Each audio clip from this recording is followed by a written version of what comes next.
So in this video, we're going to be looking at classifying organic compounds. We're going to look at some basic organic chemistry, as well as how we can actually define different categories for organic compounds itself. Now, starting off, organic chemistry is just a subdiscipline of chemistry where we've got, of course, this subcategory that involves loads of these molecules, millions of these molecules that involve the carbon atom. Now, of course, organic chemistry involves other atoms as well, but carbon-based compounds is going to be the focus. And we look at the reactivity, we look at synthesis pathways, how we can actually make different types of molecules, different types of compounds from a starting material, and we're also going to look at the reaction mechanisms that take place as well. Now, the first term that we're going to look at is, of course, hydrocarbons. Now, hydrocarbons are compounds that consist of carbon and hydrogen atoms only, and the key word here to mention in the exam is going to be only. Now, when we come across a hydrocarbon, right, we say, of course, something like methane, which has a formula of CH4, is going to be a hydrocarbon, but then something like ethanol, which has a formula of C2H5OH, that is not going to be a hydrocarbon because it's got an oxygen atom in there. It does not consist of carbon and hydrogen atoms only. Now, there's two more ways that we can actually classify an organic compound, such as a hydrocarbon, and we can actually classify it as being saturated or unsaturated. Now, a saturated compound contains no CC double bond, and an unsaturated compound contains a CC double bond itself. Now, you've got ethane and you've got ethene here as your two examples. In ethane, you can see that's going to be, of course, saturated because it contains only carbon-carbon single bonds. There's no carbon-carbon double or multiple bonds. If I were to look at something like ethene, because we've got here a carbon-carbon double bond in ethene, we know the functional group for this alkene is going to be that carbon-carbon double bond. All of our alkenes, and so ethene, we say that they're going to be unsaturated.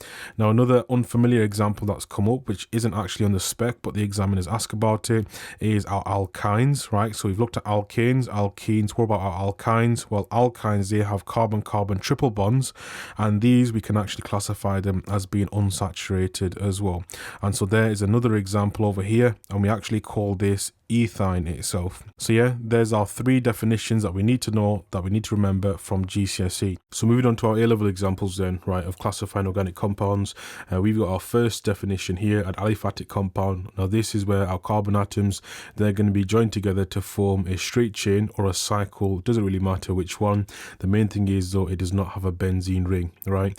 Now, a good example of that is going to be butane, but it's also going to be cyclobutane as well. These two are going to be aliphatic compounds because they don't have that benzene ring. Now, if I were to look at what benzene is basically this structure over here. It's a hexagon and we've got a circle in it, and that's going to be shorthand for us having a carbon double bonded to a carbon, single bond carbon, then a double bond to a carbon here, single bond to a carbon there, and then we end up with a double bond to a carbon here, and then we join it off here. Now, each of these is going to have a hydrogen, and this is the structure of benzene, which has its own unique chemistry and its own unique classification. I'm running out of space here, but that hydrogen would go there, and then the hydrogen goes here. Now, we could actually draw that shorthand in something called skeletal formula, which looks like this, and that's normally accepted, or we can draw out the displayed formula, which is going to look like the bottom one over there. Or you might actually see it as C6H6. Now, that's benzene. Now, benzene has its own story and it has its own chemistry, which we'll look at another time. But for now, we just need to know that this is a structure of benzene, and anything that does not have benzene, right, we normally consider that to be an aliphatic compound, which in this case, these two, cyclobutane and butane, are going to be. Now, anything that contains benzene, we say is going to be an aromatic compound, and a good example of one is methylbenzene, otherwise known as toluene. Toluene looks like this over here, and you can see we've got that benzene ring in there, so we know it's going to be an aromatic compound. Now, another definition that we need to know is an alicyclic compound. Now, alicyclic compounds are a specific type of aliphatic compounds where their carbon atoms are going to be arranged in a ring structure. Now, you can see over here, I've got cyclobutane, the 4 carbon atoms over here, they're going to be arranged in a ring structure, so we say that is going to be alicyclic. But then we look at butane, right, another aliphatic compound, but in this case, it's not going to be considered to be alicyclic because the carbon atoms are not going to be arranged in a ring structure. So yeah, that's our final definition that we need to know. An alicyclic compound, a compound where the carbon atoms, they're going to be arranged in a ring structure. So yeah, it's going to be branched or unbranched again, and our example that we looked at is going to be cyclobutane itself.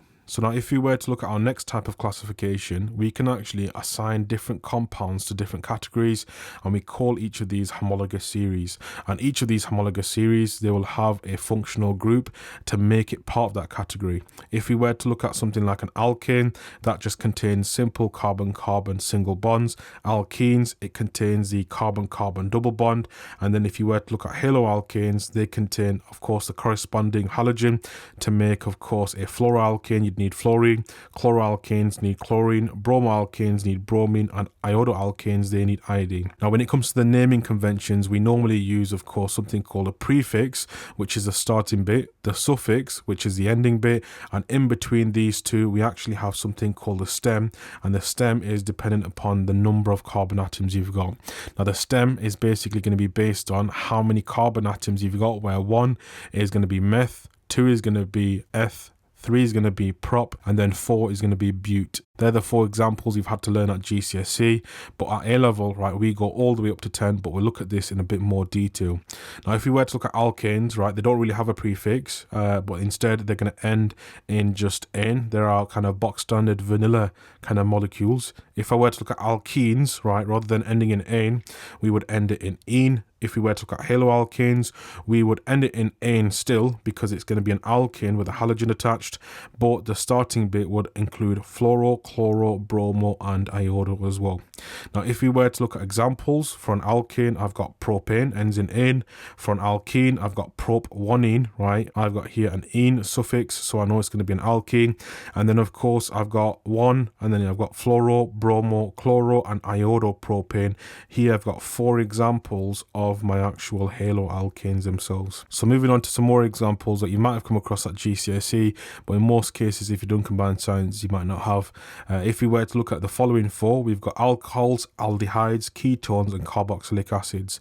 Now, alcohols, you've come across an example like ethanol plenty of times as a solvent in other parts of chemistry, but alcohols, we normally end them in "ol." So to recognize that we've got an alcohol, normally it will end in something like "ol." In some cases, you might have to use a hydroxy prefix, but in most cases they actually just end in "ol." Now, when we look at aldehydes, right, that's when we've got a carbon, hydrogen, and oxygen in one functional group. We've got a carbon that's going to be double bonded to an oxygen over here, and it's going to be at the end of the chain, where you've got, of course, a hydrogen on one side and the rest of the carbon chain on another. And then a ketone is going to be the same carbon oxygen double bond, but it's not going to be at the end of the chain. You can see over here I've got a carbon oxygen double bond, but I've got a carbon attached at either side itself. Now, if we were to look at how these end in terms of their names, their suffixes, an aldehyde, it will end in -anal, and a ketone will end in -one. Now, carboxylic acids, you've already come across them before in their structure, but of course you can get loads of different types of carboxylic acids, not just a familiar one that you've come across since year 7, which is going to be ethanoic acid. Now, in terms of the functional group, you've got here carbon double bonded to an oxygen, but you've also got that same carbon atom bonded to an OH, and together that's what makes a carboxylic acid functional group itself. Now, of course, it's got 3 carbon atoms and it's got a carboxylic acid group. We would call this one propanoic acid. In the case over here where we've got a carbon that's going to be double bonded to an oxygen that's not at the end, we call that a ketone. That's going to be propan-2-one. Ignore the numbers for now, but we'll just focus on the suffix and the prefix. If we were to look at an aldehyde, right, where we've got the carbon oxygen double bond at the end of the chain, then we would say, of course, we've got a aldehyde, so this is going to be propanal. And then in the case where we've got just an OH on its own attached to a carbon atom, but there's no carbon oxygen double bond on the same carbon atom, then we would say, of course, we've got an alcohol, so we've got propan-1-ol in this case. And there is our more complicated functional groups. You'll come across many more, like your amines, your esters, and so on, but of course that's for another time. Now, moving on, I've got a task for you to do. I want you to label the different types of functional groups that are present in the following compounds. Feel free to pause the video, resume once you're ready to go over the answers. So starting off with the first one, you can see over here that I've got a carbon-carbon double bond straight away. It kind of stands out. And we say that we've actually got an alkene functional group itself. We can actually say that this is going to be unsaturated. It's also going to be a hydrocarbon as well, but that's not what the question's asking for. We're just identifying functional groups for now. Looking at B, we've got here an alcohol because we've got carbon bonded to an OH. So in that case, we can say that this compound is going to be an alcohol.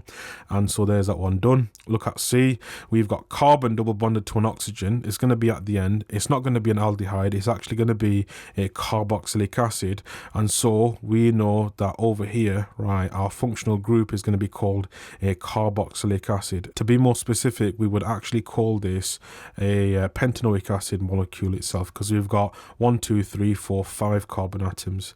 So yeah, there's that one done. Looking at the next one, we've got here carbon oxygen double bond. It's going to be at the end of the actual chain. So we know, of course, we don't have here carboxylic acid, but in actual fact, we have here a aldehyde. It's not going to be a ketone because that carbon oxygen double bond is at the end of the actual chain itself. If we were to look at the next one though, right, the carbon oxygen double bond is no longer at the end of the chain, and so we can say that this is going to be a ketone because it's somewhere in the middle, right? So there's that one done. Looking at the last one then, this one's really complicated. You can actually have more than one functional group in a molecule. Most organic compounds do. Starting off, we've got here from right to left, we've got here carboxylic acid functional group. We've also got here a carbon chlorine bond, so we know it's going to be a chloroalkane, and then we've also got a carbon bonded to an oxygen and a hydrogen there as well. So we know, of course, we've got here a alcohol group as well. Now, if you were to look at the bottom, we've actually got CH3, which isn't a functional group, but we say that's more of a branch, right? Because it's just a methyl group is what we say, an alkyl group, something that's hanging off from the main chain itself. And there's that one done as well. So moving on, we know what functional groups are. They're just parts of molecules that are responsible for its reactivity. And of course, we've categorized this into different kinds of organic compounds that we can get, like alcohols, aldehydes, and ketones. But there's two more key terms that we need to be aware of. One of them is general formula, which you've probably come across already at GCSE. We say this is the simplest algebraic formula of a member of a homologous series. And a good example of one that you've seen before is alkanes, where you can see here you've got CnH2n plus 2, and you can actually use this to find out how many hydrogen atoms you have if you were to look at a certain number of carbon atoms. If I were to look at having 15 carbon atoms, where I've got C15, in terms of the hydrogen atoms, I would just have double the amount plus 2, so I end up with C15, and then it's going to be H 15 times by 2, that's 30, add 2, that's going to be H32 itself, and we would actually call this pentadecane. If we were to look at another general formula that you've come across before, a good example is for alkenes, where you've got CnH2n itself as well, but we'll come across these when we deal with them in their relevant topics. If we were to look at homologous series, that's another definition that you need to know, and we define this as a series of organic compounds with the same functional group, but with each successive member differing by CH2 itself. Now, we've already come across different functional groups like our alkenes, and we've said, of course, if you've got 2 carbon atoms, you can get something like ethene. That was an example that we looked at. But the thing is, if we were to look at the alkenes homologous series, we can actually extend the length of the carbon chain, and we can end up with ethene, propene, butene, pentene, and so on. Now, of course, all of these, their stem is now going to change, because remember, we talked about this idea of having a stem in between our suffix and our prefix, right? Remember, the prefix goes at the start, the suffix goes at the end. The stem tells you about how many different carbon atoms you've got, whereas the prefix and the suffix, they tell you about the functional group. Now, in terms of the stem, right, we normally say, of course, if I've got 1 carbon atom, we would say that we've got meth. For 2 carbon atoms, eth, 3 is prop, 4 is but, and then 5 is going to be pent. The first 4 is what you've come across at GCSE, and you remembered it by saying monkeys eat peeled bananas probably, but the next few are ones that you need to know for A level. So yeah, we've got 5 for pent, and then we've got hex, that's going to be 6, hept, that's going to be 7, oct, that's going to be 8. You can kind of see the pattern here. 9 is going to be non, and then 10 is going to be dec. Now, I know all of these are going to be alkanes. They're all going to be part of the same homologous series because they all end in ane. That's the suffix part of it. And if we were to look at the formula of our alkanes, right, how we know that they're part of the same homologous series is that each one of them, they're going to differ by CH2 every time. So if we were to add CH2 onto methane, we end up with ethane. If we were to add CH2 onto heptane, we would end up with octane itself. And that's how these fit the definition. So in terms of our homologous series, our alkanes homologous series, we've looked at the name, we've looked at the formula, we've looked at the stem name, but what about the term alkyl group? Well, let's let's say if I were to have a carbon chain which were to have 1, 2, 3, 4, 5 carbon atoms, it was 5 carbon atoms long. Well, if I were to add a branch to that, right, I would refer to that branch as an alkyl group, and that branch we have to give it a name. If it contains 1 carbon atom, then we call it a methyl group. If it contains 2 carbon atoms, it's going to be ethyl, 3 propyl, 9 nonyl. You kind of get the idea. Now, if we were to look at the formula of this alkyl group, right, because we need to have, of course, a bond between the carbon atom to our actual main stem itself, we need to get rid of a hydrogen atom, so it differs from the actual alkane by 1 hydrogen atom. So to go from something like hexane to a hexyl group, right, what we would need to do is get rid of 1 hydrogen atom so that one of the carbon atoms can actually bond to the main chain. So yeah, we would call it, in terms of the naming convention, hexyl rather than hexane, because of course we're looking at an alkyl group, not an alkane anymore. And that is how we can actually name different alkyl groups and how we can get the formula of our actual alkyl groups as well.